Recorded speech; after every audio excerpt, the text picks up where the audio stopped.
Previously released on the Xbox 360, Dead Rising was a big deal when it came out.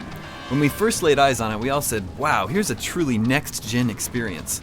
The amount of zombies on screen was very impressive.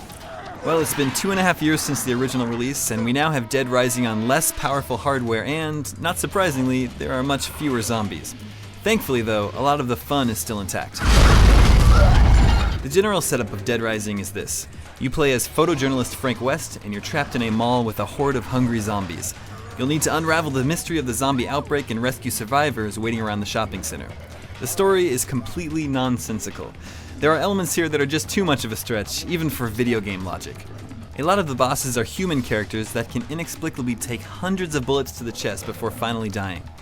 Then there's the janitor who can show you shortcuts to different areas of the mall, if you tip him. What kind of a greedy bastard is worried about money at a time like this? Plus the amount that he considers to be a nice tip is $2,000? The absolute ridiculousness of Dead Rising makes it feel a bit dated. Have the writers at Capcom really not grown from the original Resident Evil days? Anyway, the game has been modified for the Wii, and some of the changes are even for the better. There's still the idea that everything happens over the course of 3 days, but there are now multiple save slots.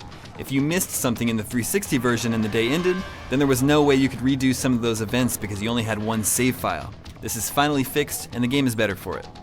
Also, haters of Otis should know that his annoying phone calls that interrupt your zombie slaying have been taken out.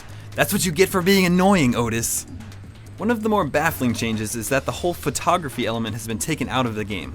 Frank is still a photojournalist, and you still see his camera hanging around his neck, but you don't take any pictures. This does switch the focus to zombie killing, which has always been the game's strong point, but it's just a weird decision to remove a feature that was so integral in the original design. Of course, the Wii is not as powerful as the 360, so the graphics have taken a hit.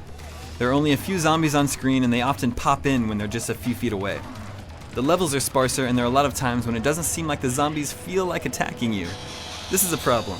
I don't expect the Wii to have the same amount of enemies on screen, but it's pretty ridiculous to just walk around in these wide open spaces without the danger of being attacked. You lose tension and the game feels a bit easier. Pointer control has been added for aiming guns, and it feels good. The same crazy amount of weapons and costumes are in the game. Pretty much anything that looks like it might be used as a weapon in the mall is a weapon, and even some items you might not have thought of. This has always been one of the major draws of Dead Rising.